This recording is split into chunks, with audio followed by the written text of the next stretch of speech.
April, June 2012. Welcome to this edition of KTN Prime. I'm Michael O'Year. And I'm Sophia Wanuna. We're glad you're watching your authoritative station, KTN. Also joining us on set today is Edith Kimani.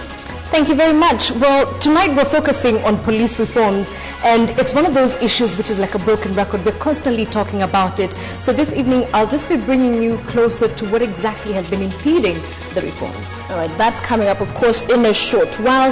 But first, the highlights.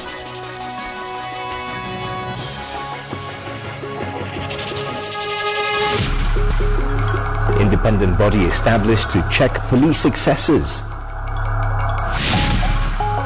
Pressure mounts on Treasury to release free education funds. Sign of the times. Why Prime Minister surrendered gifts from Turkey. Still on KTN Prime, curbing maternal mortality lesson from Tanzania.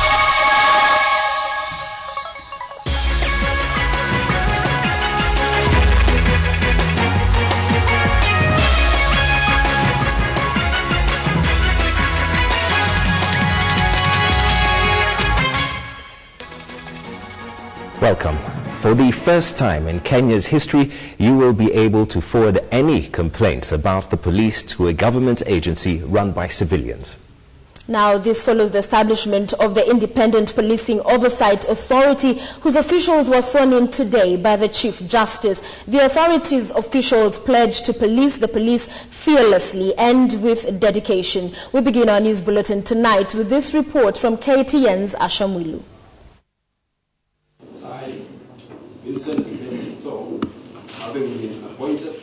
One by one, they took to the podium. Members of the Independent Policing Oversight Authority Board pledging to put the public's interest first as they began their 6-year term as the official police complainants body.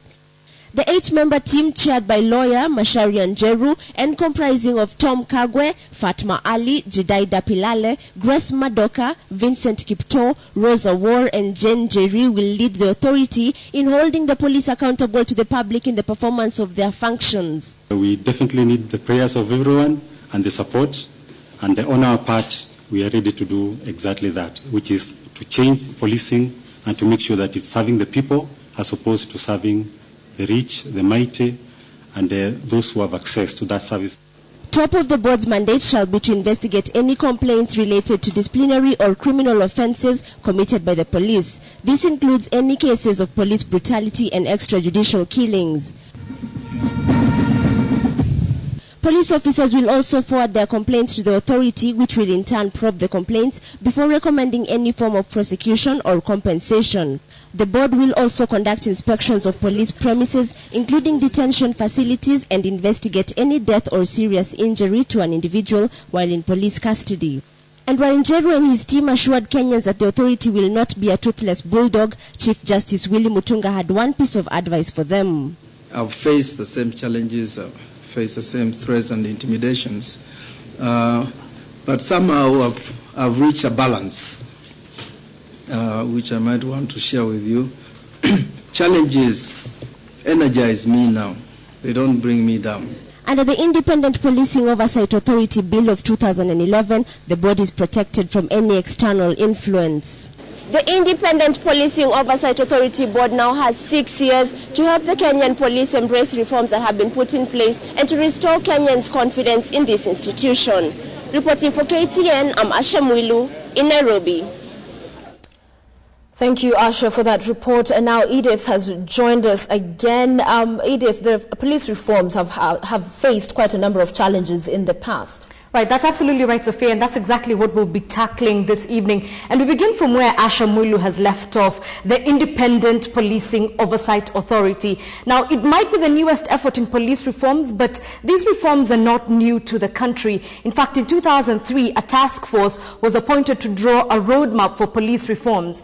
The National Police Service Commission, or NPSC, as we'll later see, was mandated to, among other things, create a modern, trusted and corrupt-free police force. The commission was quite obviously not very successful, and here are some of the reasons why. Lack of resources. Now, the NPSC did not have any information detailing the capacity of the force. There was therefore no way to establish specific areas that required a boost in the human and material resources. Now, this lack of assets had and has continued to have an impact on the quality of policing. Now, you can imagine that it would be difficult even for the most dedicated police force to ensure total security in your neighborhood if they don't, for example, have enough vehicles or modern security gear. So that was the first problem. The second one was lack of accountability. This is the second issue that has plagued police reforms in the country. A culture of corruption and impunity has for a very long time been perceived to exist within the force. But if you think about it, this issue is seldom explored by those with the capacity to do so. In fact, it is the media which seems to pursue most of the issues of accountability within the police force. It therefore becomes extremely difficult to understand the extent of the problem and zoom in on those responsible. As a result, the culture of corruption and impunity continues. Thirdly, there is political interference. Now, it is suggested in different circles that many officers owe their positions to the patronage of powerful individuals outside the force. The impact of this rarely comes up and is actually often placed under issues of staffing and deployment. What this does, however, is relegate a growing concern among Kenyans that contributes to corruption and impunity. Flaws in the criminal justice system is the last reason. Now, the legal framework, as we know, is the foundation on which policing rests. Until recently, the judiciary has been a major impediment to the work of the police, and no comprehensive framework has been placed in the areas for legal and administrative reform. However, with ongoing reforms in the judiciary, it is expected that they will also have a direct impact on police restructuring. And so the Independent Policing Oversight Authority has its work cut out for it, and Kenyans will no doubt be watching and waiting. I'm Edith Kimani. That's all for tonight. I hand you back over to Sophia Wanuna. All right, thank you, Edith, very much for that report. And it is that report by Edith that leads us to our big question tonight. And we ask, do you think the new police oversight body will transform the police force? Send your yes or no response to 8040. We'll be sampling some of your responses later in this bulletin. To yet other news, Kenya publishers have threatened to go on strike alongside teachers if the delayed free education funds are not released by the end of this week. The Kenya Publishers Association claims that they are owed 8 billion shillings by Treasury for supplying books to schools. According to the Education Ministry, only 801 million shillings has been released to primary schools, with a balance of 1.8 billion shillings yet to be disbursed. KTN's Catherine Omwantho with that report. It is apparent the government is finding itself between a rock and a hard place. Treasury has 3 days to release 1.8 billion shillings for free primary education and a further 8 billion shillings that is apparently owed to publishers, or else. Should they not be released by Thursday this week? And should the teachers deem it fit to go on strike, as publishers, as Kenyan publishers, we will be downing our tools? The Kenya Publishers Association says that they have been supplying books on credit on behalf of the government, and now it's time for Treasury to pay up. So we are asking our politicians, and indeed not a politician at this stage, we are asking our civil servants who we have put in office, who are working under our salaries, to do their job and ensure that the free primary education funds and free secondary education are released prompto. This apparent anger at the government is also fueled by claims that Treasury may begin to charge value-added tax of 16% on paper used to make books under the new VAT Bill 2012. This would consequently affect the price of school books, which have in the past been considered essential commodities and have been zero-rated, that is until now. We keep saying that education is power, knowledge is power, information is power. The biggest source of information is books. The Kenya National Union of Teachers and the Kenya Union of Post-Primary School Teachers, KUPPET, last week issued the government with a strike notice set to begin on Friday this week if Treasury does not disperse the remaining 1.8 billion shillings for free primary education, with NAT and KUPPET officials arguing that most schools have run out of money. There have been a lot of concerns over free primary education and subsidized secondary education since its implementation in 2003. And now with the teachers threatening to go on strike and publishers threatening to join them, the future of young Kenyans now hang in the balance. Catherine Omwando, KTN in Nairobi. As a state officer, you might have received an appreciation gift or something to spice up your stay whilst you traveled abroad. Well, that gift may just land you in danger if you fail to declare it. The law cuts across all gifts, including money, which all have been handed over to the state. That is exactly what the Prime Minister, Raila Odinga, avoided this afternoon by declaring and handing over gifts that he recently received when on a state visit to Turkey. Aaron Ocheng has the details. It was a normal working day for the Speaker of the National Assembly, as he probably was going through the business of the House Monday afternoon, ahead of Tuesday's afternoon session of Parliament. But his work was to be interrupted at exactly 10 minutes to 4 in the afternoon, when a not-so-frequent visitor to the Speaker's private office came calling. Prime Minister Raila Odinga, accompanied by the Director of the National Museums of Kenya. I do not know why you are here, but perhaps you will let me know. The PM's mission to the Speaker's office was clear. He was here to hand to the state a nice Turkish-designed kettle with gold linings and a handmade glass bowl made of silver brass, gifts given to him while on a recent visit to Turkey. Mama Ida Odinga would definitely have cherished to have these items on her cutlery cabinet. Wherever we travel, we usually get gifts, but we ignore specific provisions of our constitution. The only exception under that section is if the gift is of non-monetary value or a souvenir. The PM says it will now be mandatory for state officials to declare all that they receive while on official duty abroad, saying the gifts are not private but state property. This is also to discourage, for example, corruption in our society. We've seen, for example, sometimes in the rural areas, public officers receive cows and goats, they just go on to slaughter. The gifts which were handed to the Director of the Museums of Kenya will now be on display at the National Museums. Aaron Ocheng, KTN Prime.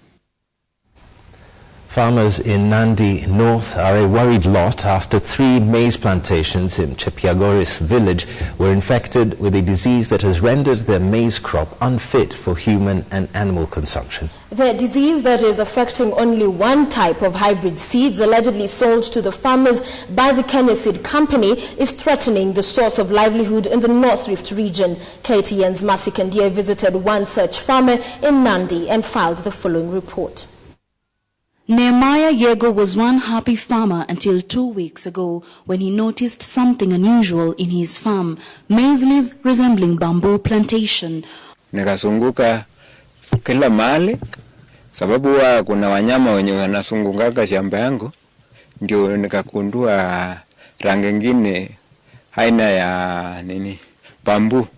What was supposed to be a good harvest next month, not anymore. His farm and 3 others in Nandi North at Chepiagoris village are now showing some symptoms as the one that has rocked South Rift. A fear confirmed by the Ministry of Agriculture after they visited his farm. He had planted early. This has always been his routine, harvesting twice a year to sustain his life. But his affected 5-acre maize plantation is unfit for human and animal consumption. Hii mahindi yangu huwa mimi natumia kwa kukula na ninausanga tena kusomesha watoto yangu. Tena niko na wasiwasi zaidi sababu mahindi yangu yote imepakana line moja. Hakuna yenye iko mbali. Yote imepakana pamoja. Na yote hiyo ni mbegu 614 ndio nimepanda.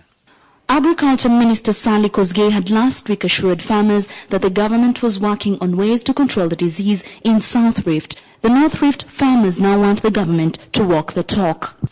It is maize such as this that is giving farmers here at Chepiagoris village sleepless nights, efforts of 5 months being washed down the drain.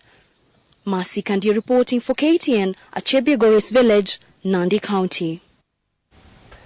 In other news, the famous Bama market will remain closed in Nairobi, and Kenya Railways decries the rampant theft of metal in Mombasa. These and more stories in our News in Brief segment.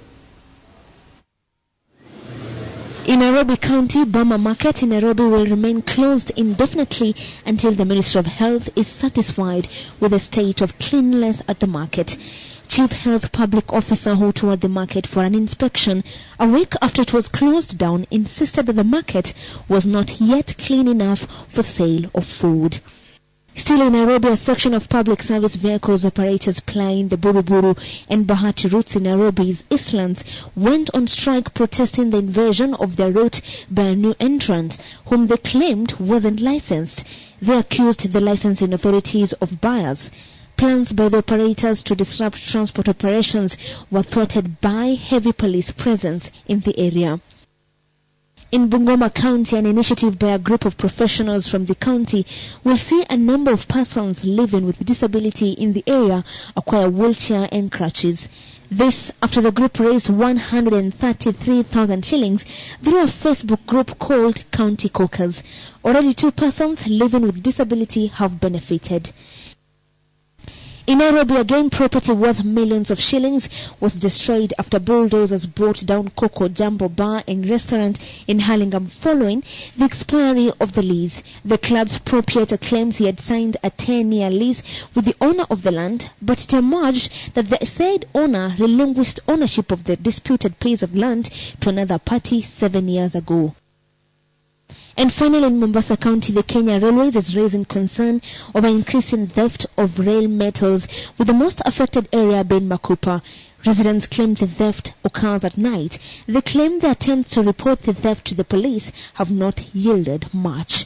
For KTN Prime, I'm Angel Katusia. Yesterday, reporter Wilkista Nyabwa explained how the Talai community was banished from their ancestral land in Kericho to Gwasi in Nyanza, owing to their ancestral fight against colonial domination. As spiritual leaders of the Nandi community, British colonialists singled them out for special treatment, which bordered on genocide.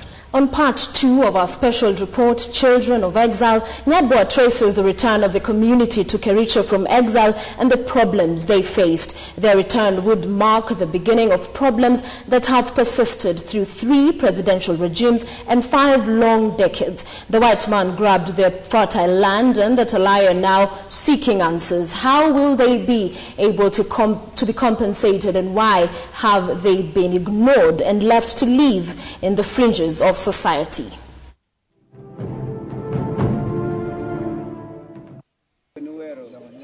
For 28 years, they were children of 2 worlds. During their stay in Gwasi, the Talai became part of the community. They learned the language,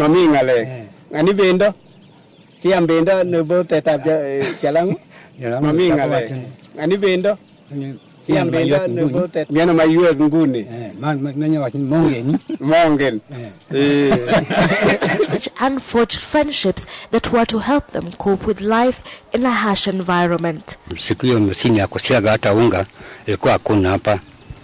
Ndio nileta mashini ile ya kusiaga. Na kusiaga mahindi hata kila mitama inasiaga. So that children born in Gwasi to the Talai clan were often unaware that they were not natives of this place. Nikiwa miaka kama 10 hivi nikaanza kujua.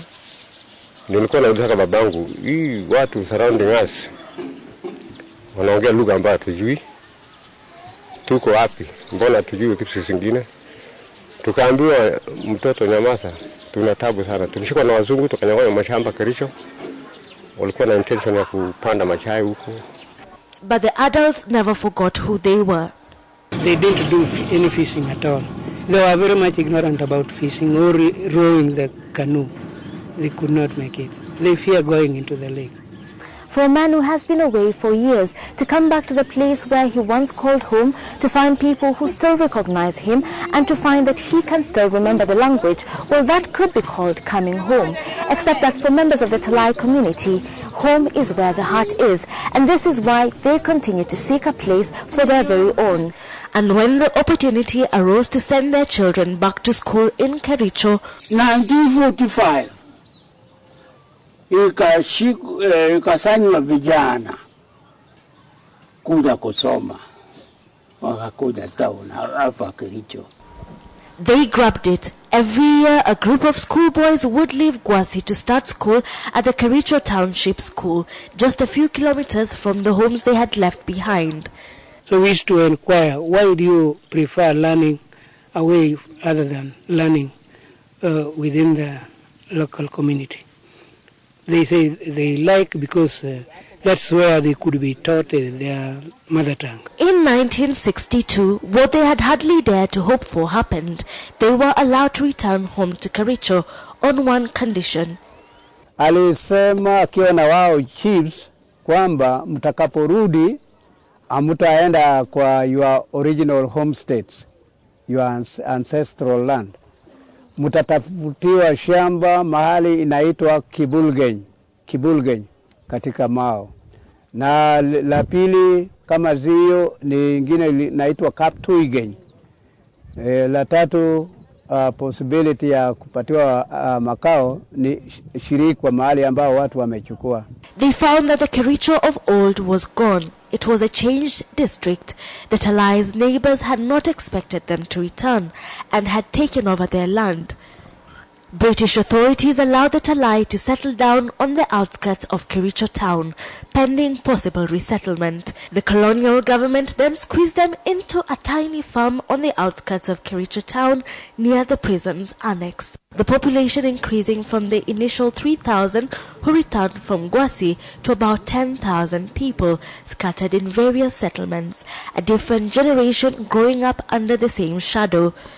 Kwanza sisi kama Talai watu sana tukienda ku socialize with people wanaona ati kama sisi si watu sijui nini.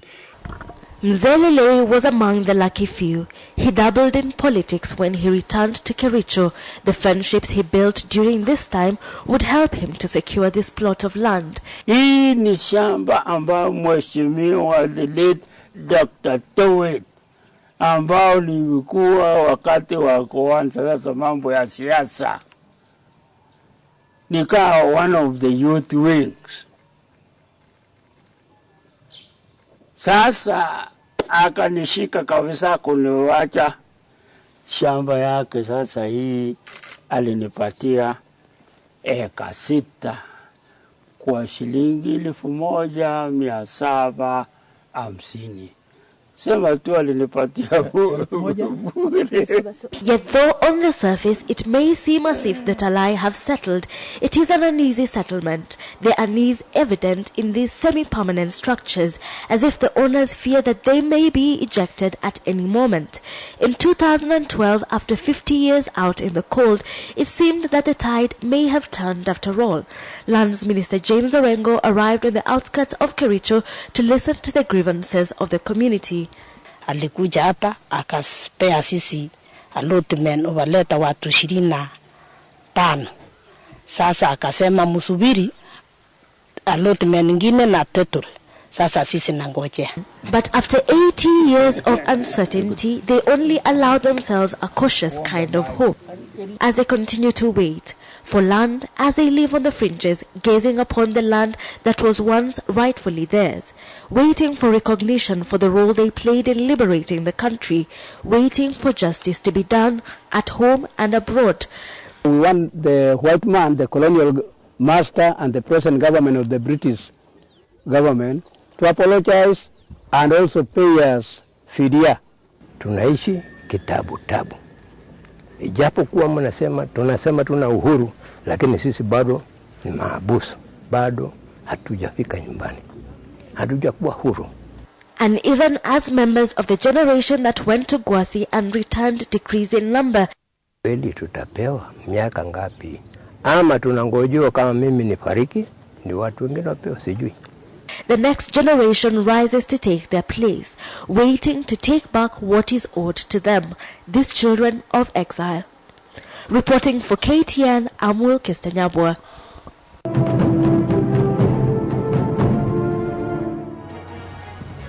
Just before we take a break, a reminder of tonight's big question. We're asking whether you think the new police oversight body will transform the police force. Please do send in your yes or no response to the number 8040. It will sample some of your responses later in this live bulletin. Indeed, you are watching KTN Prime, and just ahead, the money factor in the general election. Ahead on Spotlight 2012. Stay with us.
Insurance, investment management, property investment, and financial advisory.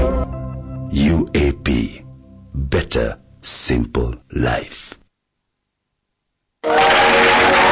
Kevocha Breweries Limited, leaders in quality. And now, introducing another one from the home of quality. Triple distilled Crescent Vodka, now available. The home of quality. Truly Kenyan.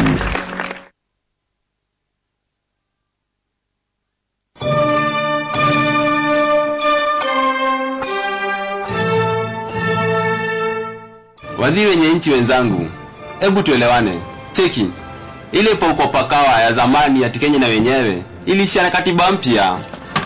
Serikali sasa sio nyukale hizi viti, ni yetu sisi waweka hapa. Tudu hivi, mkiota takalita panganga hapa ati ho he mara that tumnyime kura kwa tadu hiyo na hapa kwa jina langu na wabeste wangu wote wa rodi na nyinyi wenye nchi wa Kenya sasa.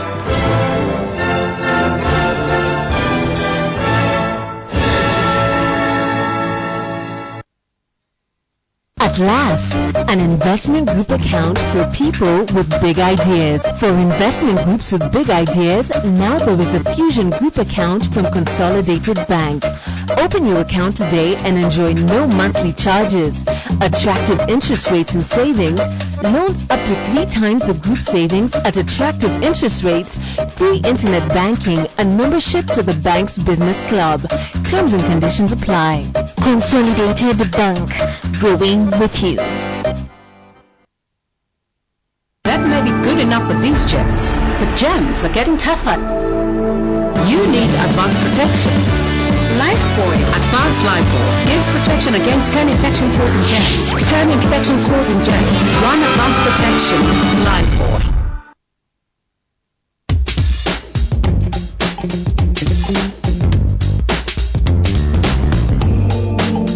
Drosti Pinotage is a red wine made in a medium to full-bodied style for early enjoyment.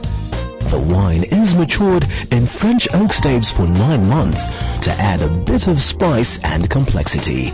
This varietal goes well with red meat dishes and pasta. Drosti every year is a good year.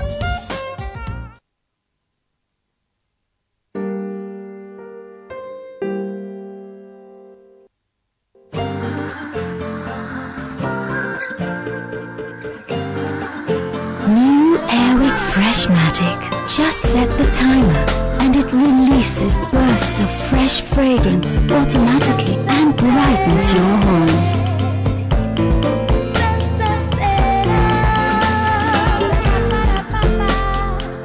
Something in the Airwick.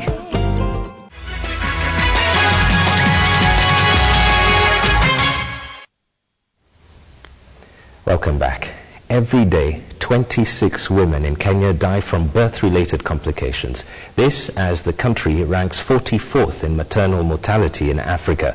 However, successes in neighboring countries in curbing maternal mortality raise pertinent questions on what exactly ails Kenya and as far as reducing death of mothers from birth-related complications goes. KTN's Angel Katusia is back from Tanzania where men have taken a leading role in ensuring success in maternal health care. Here is a story of men dedicated to save mothers on Every Mother Counts. The coastal town of Mtwara in Tanzania. A town miles away from civilization, where we find our way to Kiromba, a small village about 120 kilometers from the town. We're here to find out how this area, which was recording the highest maternal deaths in Tanzania, has been able to drastically reduce these numbers.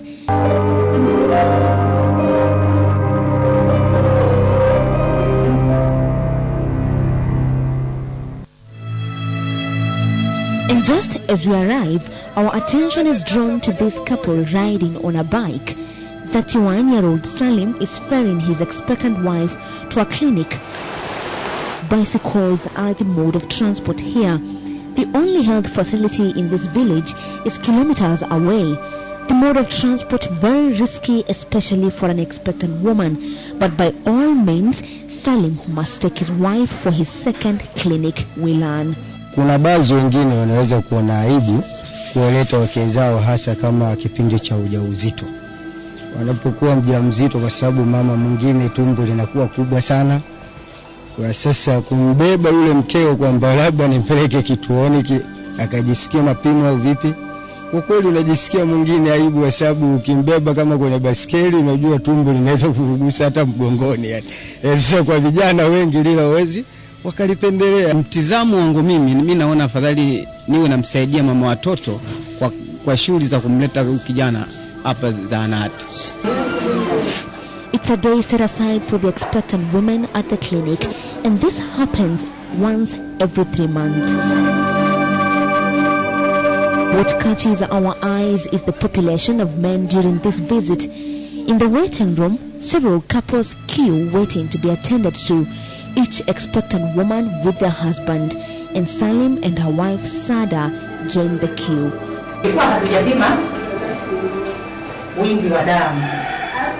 It's their turn, and Salim is keen as the nurse takes them through the session.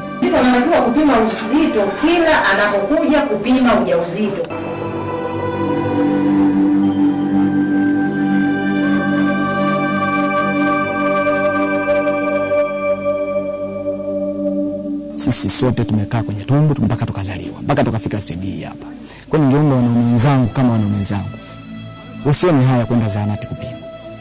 It is a region where men have committed to learn and involve themselves with matters of maternal health, and this has tremendously reduced cases of maternal deaths in this region of Tanzania. It's a remote region, a population illiterate, but a population dedicated to save mothers. Men here, who are the decision makers, have committed to ensure their women will not die in the process of bringing forth life, and so the male involvement campaign. Katika tafiti zetu tulizozifanya tumekuja kugundua kwamba mwanamke hata pindi anapopata uchungu kama mwanamume wake hayupo hawezi kutoka mpaka mwanamume wake atoe ruhusa. Taboos kept aside, culture not a barrier, and the man ego narrowed for the sake of the woman. Men here are a changed lot. unapomchukua mwanamke au mkeo au mama mjamzito kumleta hapa hospitali au zahanati, unapata maelezo zaidi kwa daktari. Kama yule mwanamke ana magonjwa unaambiwa pale, alafu pia unapewa mfumo maalum wa kumsaidia kazi yule mwanamke. Since the campaign to have men involved in maternal health was rolled out by AMREF, remarkable change has been seen. Sasa tukaona kabisa katika hili basi huyu anayefanya maamuzi anatakiwa naye ashirikishwe katika hili. Na ndio maana tumekuwa tunasisitiza ushirikishwaji wa wanaume katika masuala mzima ya afya ya uzazi. Our visit to Lamu, which can be compared to this region of Tanzania in 2011, on a mission to check on the maternal health status there, revealed many challenges. Culture and taboo, illiteracy, and largely lack of male support in matters of maternal health contributes largely to the high rates of maternal mortality in the region and basically in Kenya. Here in Mtwara in Tanzania, community health workers are men. We actually did not spot any female community health worker. Men here are also too willing to take the leading role in family planning. Lazima tuzikubali upangaji wa uzazi. Sawa? Kwa sababu unapopangilia uzazi hata wewe mwenyewe unakupa kwamba kwa muda huu tuliokuwa nao ni muda mgumu. The men here are very inspiring, and the message to their Kenyan counterpart. Mimi ningeomba sana wao wamehamasika sana kufanya kama nilivyofanya mimi, kwenda na mke wangu zahanati. Ni kitu kizuri sana. Despite the area experiencing similar challenges like majority areas in our remote Kenya, challenges such as distance, inadequate facilities, and poverty, simple efforts like involving men, keeping off retrogressive cultural practices and taboos that could make women suffer have worked in saving mothers in this region. Can Kenyan men and Kenyans in general learn from their neighbors? Every mother counts, and every effort to save a mother is definitely worthwhile. For KTN, I'm Angel Katusia. Amazing role there being played by the men in Tanzania. Perhaps our men here in Kenya can follow suit. Now in part 2 of Every Mother Counts, tomorrow Angel Katusia will highlight the common challenges in maternal health provision, citing the Kenya and Tanzania cases. This, of course, will be coming your way tomorrow. Now, the coming general election will be historical in its own sense. To begin with, it will be the first under the devolved system of government as enshrined in the Constitution. On second, Kenyans will, for the first time, will be voting for bearers of at least 7 different elective offices all in one day. One thing that is clear is that it will be an expensive affair to conduct the elections. But besides the IEBC's cost of running the elections, candidates will also have to part with a lot of money in order to carry out effective campaigns and reach all corners of the country. In this week's edition of Spotlight 2012, KTN senior reporter Aaron Ocheng analyzes the role money will play in the run-up to the general election.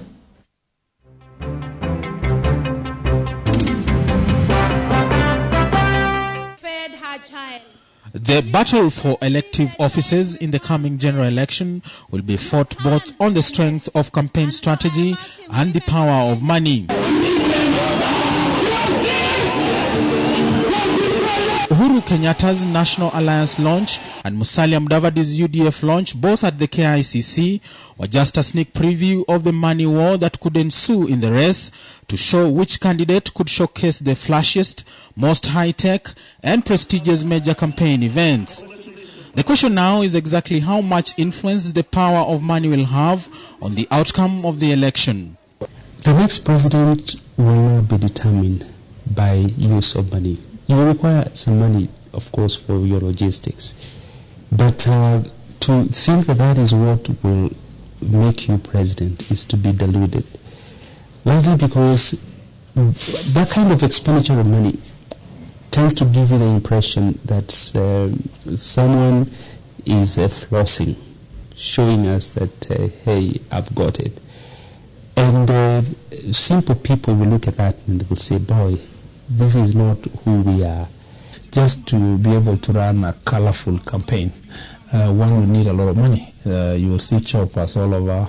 You might see even some presidential candidates with some choppers which are, painted with their party colors. It's because it's a question of supremacy battle, and it's psychological in one way or another. According to Ipsos Synovet, a survey and research firm, the 2007 general election was the most expensive in the country's history, where close to 6 billion Kenya shillings was spent by the main presidential contenders, Raila Odinga and Mwai Kibaki.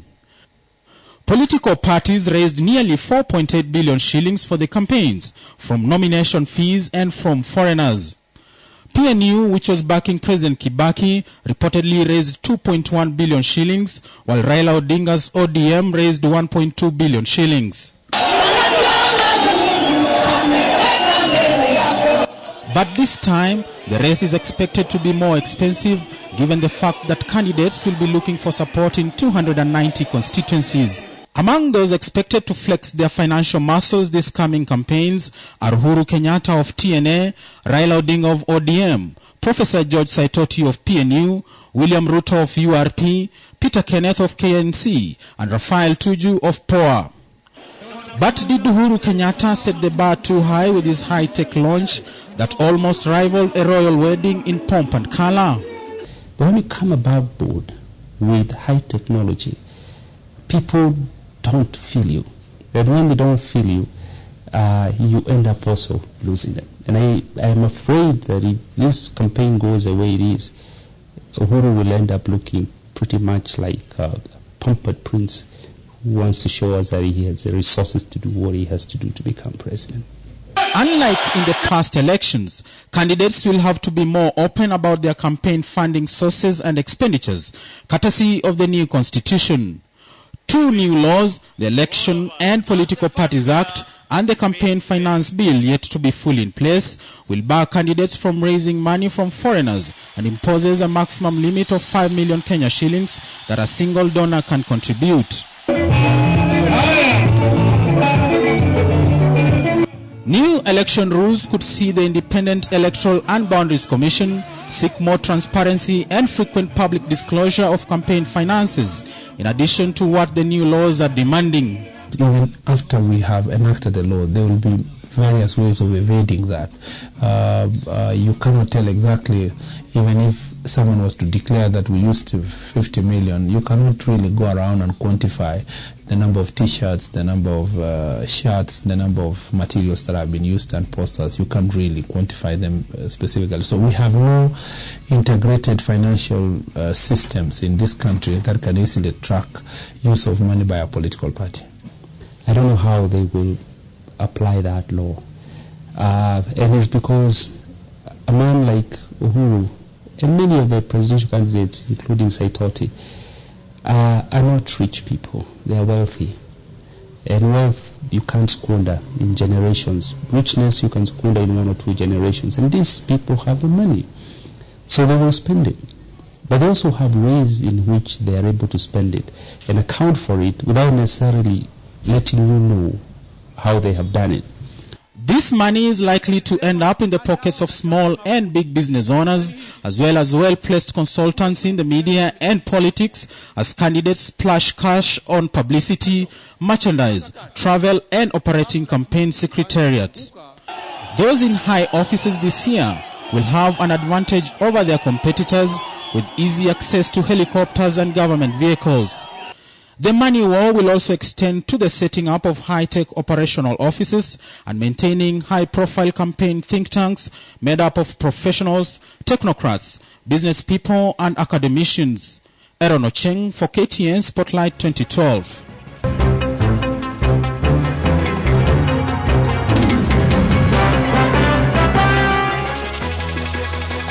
Another edition of Spotlight 2012 next week, but right now KTN Business Today after this short break with Zawadi Mudibo.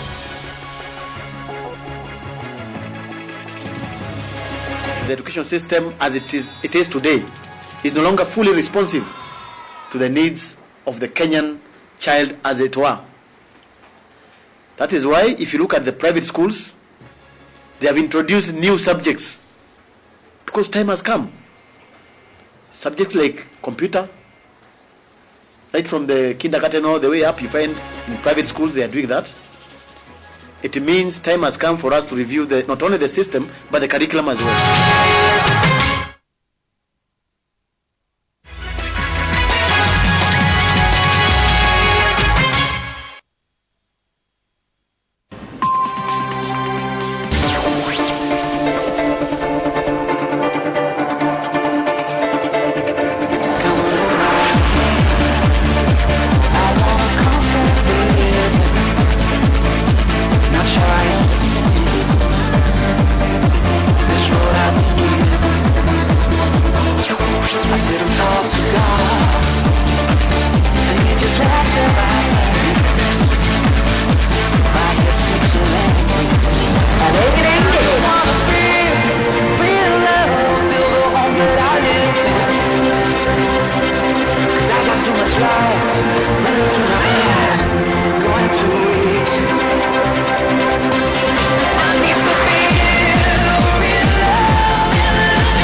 Sunlight 2-in-1 Tropical Sensations.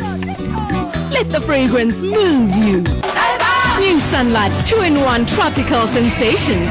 Smell the clean.